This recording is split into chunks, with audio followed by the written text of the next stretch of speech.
Hello student, कैसे हैं आप? आई होप आप सभी अच्छे होंगे। प्यारे बच्चों, जैसा कि हमें पता है कक्षा 7 की परीक्षाएं बहुत जल्दी स्टार्ट होने वाली हैं। तो आपकी जो तैयारी है बच्चों, बहुत ज़ोरों शोरों से चल रही है। तो उसी की तैयारी को और ज़्यादा बेहतर बनाने के लिए मैंने हिंदी का कक्षा 7 के हिंदी के मॉडल प्रश्न पत्र तैयार किया है। इससे बच्चों आपको एक आइडिया मिल जाएगा कि जो आपकी मुख्य परीक्षा होने वाली है वो किस तरीके की होने वाली है। और इसी मॉडल प्रश्न में मैंने कुछ इम्पोर्टेंट क्वेश्चन दिए हैं बच्चों। उन इम्पोर्टेंट क्वेश्चन को आप करोगे तो बहुत से प्रश्न इसमें से आपको आपकी मुख्य परीक्षा में देखने के लिए मिल जाएंगे। तो बच्चों, बिल्कुल भी देर ना करते हुए देख लेते हैं आपका जो मॉडल प्रश्न पत्र है वो किस तरीके का होने वाला है। तो जो बच्चों आपकी जो परीक्षा होगी उसमें जो आपको समय मिलेगा बच्चों, वो मिलेगा आपको कितना, 2.5 घंटे का समय मिलेगा, ठीक। और इसमें जो पूर्णांक आपके रहेंगे वो 60 होंगे और कुल प्रश्नों की संख्या रहेगी 24। इस तरीके से आपको अपनी डिटेल भरना है बच्चों। यहाँ अपना अनुक्रमांक यानी रोल नंबर भरना है। पहले आपको अंकों में भरना है यहाँ, और फिर उसी को शब्दों में भरना है। शाला का नाम, डाइस कोड, परीक्षा केंद्र का नाम और परीक्षा दिनांक, ये सब आपको भर लेना है। और फिर इसके बाद हम देख लेते हैं बच्चों जो आपके प्रश्न उत्तर हैं वो किस तरीके के रहने वाले हैं। बच्चों, जो आपका पहले नंबर का प्रश्न होगा वो बहुविकल्पीय प्रश्न होगा, ठीक है। ये 10 बहुविकल्पीय प्रश्न पूछे जाएंगे आपसे। हर एक प्रश्न एक एक नंबर का होगा। इस तरीके से ये 10 नंबर के बहुविकल्पीय प्रश्न होंगे। तो बहुविकल्पीय प्रश्न क्या होते हैं बच्चों? इसमें एक प्रश्न पूछा जाता है, इसमें 4 उसके विकल्प होते हैं।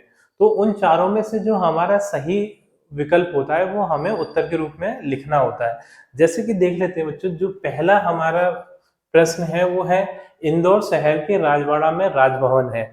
तो इसका पहला विकल्प है आ नंबर का लोकमाता अहिल्याबाई का, दूसरा है लक्ष्मीबाई का, तीसरा है सुभद्रा कुमारी चौहान का और चौथा है दुर्गावती का।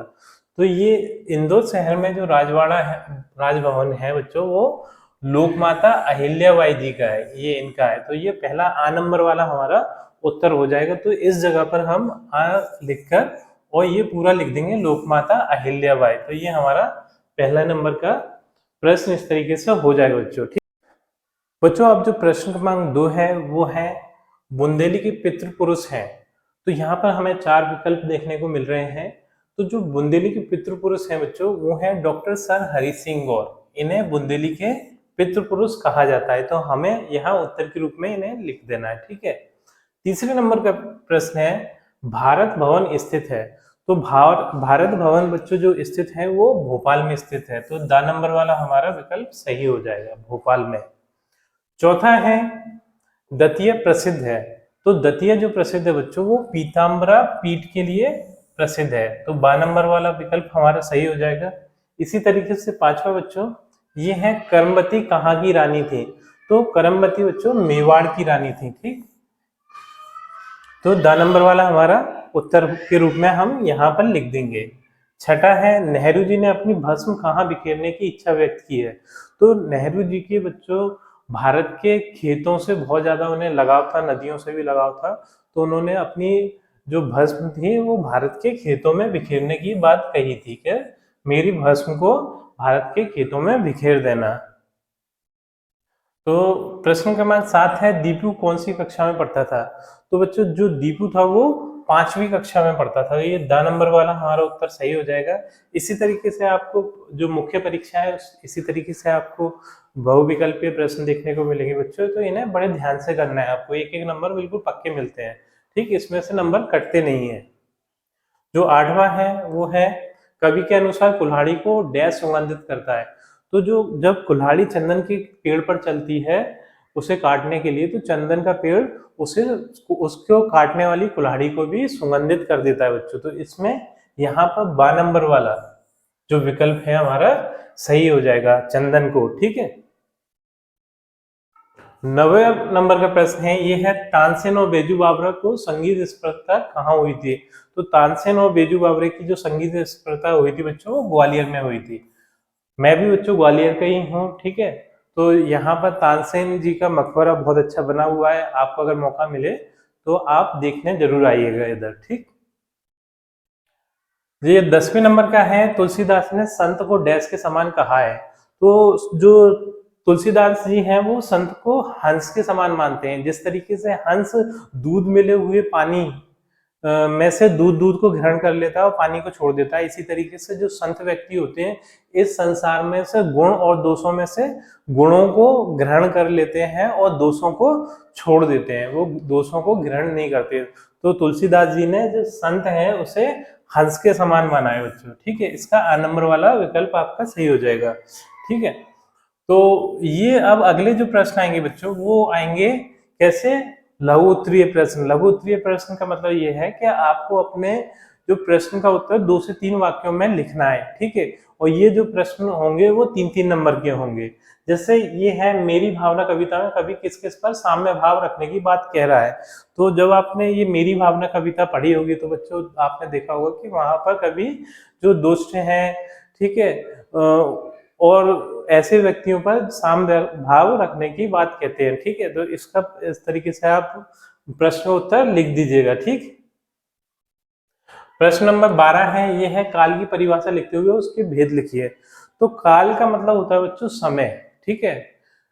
तो काल का अर्थ होता है समय, और काल 3 प्रकार के होते हैं, ठीक है, भूतकाल, भविष्यकाल और वर्तमान काल। तो आपको यहाँ पर इसकी परिभाषा लिखना है काल की, और इसके तीनों कालों के नाम लिख देना है, भूतकाल, भविष्यकाल और वर्तमान काल। इस तरीके से आपको ये 3 नंबर मिल जाएंगे, ठीक। अगला प्रश्न है, दिए गए मुहावरों के अर्थ बताइए। तो ये 3 मुहावरे दिए बच्चों, इनके हमें अर्थ बताना है, ठीक है। कभी कभी वो वाक्यों में प्रयोग करने के लिए भी बोलता है, अगर अर्थ बताने के लिए बोलता है तो अर्थ बताएंगे, यदि वो वाक्यों में प्रयोग करने के लिए बोलता है तो वाक्यों में प्रयोग करके भी बता देंगे। और अर्थ बता के वाक्यों में प्रयोग करवाने के लिए बोलता है तो पहले अर्थ बताएंगे फिर वाक्यों में प्रयोग कर देंगे। तो आपको मुहावरे याद होना चाहिए बच्चों, और मुहावरों के अर्थ और उनको वाक्यों में प्रयोग करना आना चाहिए। तो ये वाला प्रश्न जरूर आता है बच्चों, जैसे कि ईद का चांद होना। तो ईद का चांद बच्चों 1 साल बाद दिखाई देता है हमें। तो कोई व्यक्ति हमें बहुत दिन बाद दिखाई देता है, बहुत काफी समय बाद दिखाई देता है, तो उसे हम कहेंगे कि ये तो ईद का चांद हो गया। तो इसका अर्थ हो जाएगा लंबे समय बाद दिखाई देना, ठीक है। अगर वाक्यों में प्रयोग करवाता है तो हम इस तरीके से लिख देंगे, रोहन तो बहुत दिन बाद दिखाई दे रहा है, वो तो ऐसा लगता है जैसे मानो ईद का चांद हो गया। इस तरीके से हम वाक्यों में प्रयोग करके बता देंगे। इसी तरीके से 9-2-11 होना, इसका अर्थ होगा भाग जाना। आंख दिखाना मतलब क्रोधित होना या फिर डराना। हाँ, प्रश्न क्रमांक 14 है, बिना अलार्म के दादी सुबह कैसे उठ जाती थी। तो दादी को बच्चों एक फिक्र रहती थी, चिंता रहती थी, तो वो बिना अलार्म घड़ी के भी सुबह उनकी स्वतः ही आंख खुल जाती थी, ठीक है। जबकि है ना जो दीपू है वो तो सोता ही रहता था, उसकी आंख तो खुलती नहीं थी, लेकिन उनकी जो दीदी थी दीपू की, उन्हें अलार्म घड़ी की जरूरत पड़ती थी, ठीक है। तो इस प्रश्न का उत्तर भी आप लिख दीजिएगा। अब ये है, नर्मदा नदी को मध्य प्रदेश की जीवन रेखा क्यों कहते हैं। तो बच्चों ये नर्मदा नदी है वो मध्य प्रदेश के अधिकतर शहरों गांव में से होकर निकलती है, जिससे कि वो शहर के लोग और गांव के लोगों के लिए बहुत ज्यादा महत्वपूर्ण है, क्योंकि गांव में जो खेत हैं उनको पानी मिलता है और शहरों में पीने के लिए पानी उपलब्ध करवाती है। इसलिए नर्मदा नदी को मध्य प्रदेश की जीवन रेखा कहा जाता है। तो इस तरीके से आप इस प्रश्न का उत्तर भी कर सकते हैं। ये है, मध्य प्रदेश के लोक नृत्य और लोक नाट्य कौन कौन से हैं। तो ये आप देख लीजिएगा बच्चों, ठीक है। ये है, रस की परिभाषा लिखा, सभी रसों के नाम लिखिए। तो जब काव्य के पढ़ने लिखने अथवा सुनने से जो आनंद की अनुभूति होती है उसे हम क्या बोलते हैं, रस बोलते हैं। और नौ के नाम आपको इसके याद कर लेना है, ठीक है। प्रश्न क्रमांक 18 है, अपनी पाठ्य पुस्तक में से कोई एक दोहा लिखिए। तो दोहा आप अपनी पाठ्य पुस्तक में से एक याद कर लीजिए, कोई भी कंठस्थ कर लीजिए, उसे यहाँ आप लिख देंगे तो है ना यहाँ ये आपको 3 नंबर मिल जाएंगे, ठीक है। बहुत आसान होते हैं दोहे याद करना। जैसे एक दोहा ये दिया है, निम्नलिखित दोहे का भावार्थ लिखिए। निंदक न्यारे राखिया आंगन कुटी छवाए, बिन पानी साबुन बिना निर्मल करे सुवाए। तो इसका हमें अर्थ बताना है। तो निंदक न्यारे राखिए यानी कि जो निंदा करने वाले व्यक्ति हैं, जो बुराइयों को खोजने वाले व्यक्ति हैं, ऐसे व्यक्तियों को हमें अपने पास रखना चाहिए। आंगन कुटी चवाए, ठीक है, बिन पानी साबुन बिना निर्मल करे सुवाए।